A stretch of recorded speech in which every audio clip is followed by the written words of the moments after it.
আসসালামু আলাইকুম ভিউয়ার্স, কেমন আছো তোমরা? আজকে আমি একটি নতুন রান্না নিয়ে আসলাম, তোমাদের সাথে শেয়ার করব। তো আজকে রান্নায় থাকবে ডোনাটের কি কি উপকরণ লাগে রেসিপিটা আমি বলছি। আমি কিছু মুরগি নিয়েছি, একটা আলু নিয়েছি ক্যাপসিকামের পরিবর্তে, আমার মেয়ে খায় না তাই 2 পিস রসুন, কিছু পেঁয়াজ কুচি, আর 3 পিস আদা কুচি, আর 3টি কাঁচামরিচ, আর একটা পাউরুটি কুচি, আর লবঙ্গ সামান্য পরিমাণে দিয়ে নিলাম, সামান্য চিনি এবং প্রয়োজন মতো লবণ,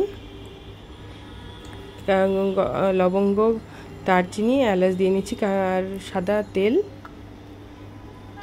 প্রয়োজন মতো দিয়ে নিয়েছি, আর গোলমরিচ গুঁড়া দিয়েছি। তো ব্লেন্ড করে ফেললাম।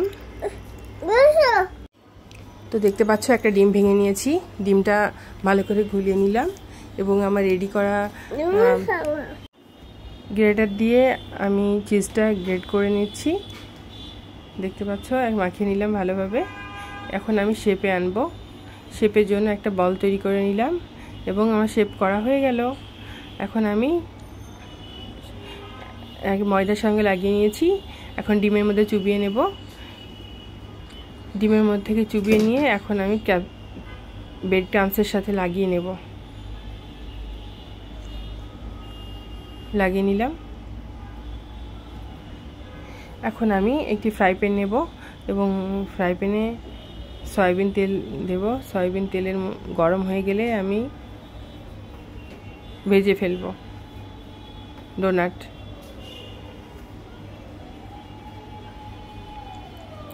দেখবে কালারটা চেঞ্জ হয়ে গেছে, সুন্দর একটা কালার আসছে, বুঝতে পারছো? সুন্দর একটা কালার আসছে, খুব সুন্দর হয়েছে। আমি আরেকটা রেডি করে ফেললাম, ওই সেকেন্ডটা আমি দিয়ে দেব। রেডি, দেখো সুন্দর একটা শেপ এসেছে এবং কালারটাও সুন্দর হয়েছিল। এবার সেকেন্ডটা আমার রেডি হয়ে গেছে, উল্টা দিচ্ছি, বেশ সুন্দর হয়েছে, বুঝতে পারছো? এবার থার্ড, এরকম করে আমি অনেকগুলো বানিয়ে নিলাম। তো ভিউয়ার্স, আমাদের ডোনাট কেমন হয়েছে? তোমাদের যদি আমাদের এই ভিডিওটা দেখে ভালো লাগে তবে অবশ্যই আমাদের ভিডিওটা পুরো দেখবে এবং লাইক এবং কমেন্টস করবে। আমরা জানতে পারবো আসলে তোমাদের মতামত। তো ভালো থেকো।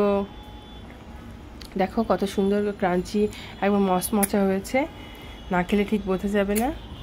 তো আমাদের জন্য তোমরা দোয়া করো। আর দেখো এই যে একদম কেনা নাগেটসের মতো, ডোনাটের মতো, একদম কিনে যেগুলো মানে বিক্রি হয় বাজারে, ঠিক সেরকম। তো ভালো থাকবে, আল্লাহ হাফেজ।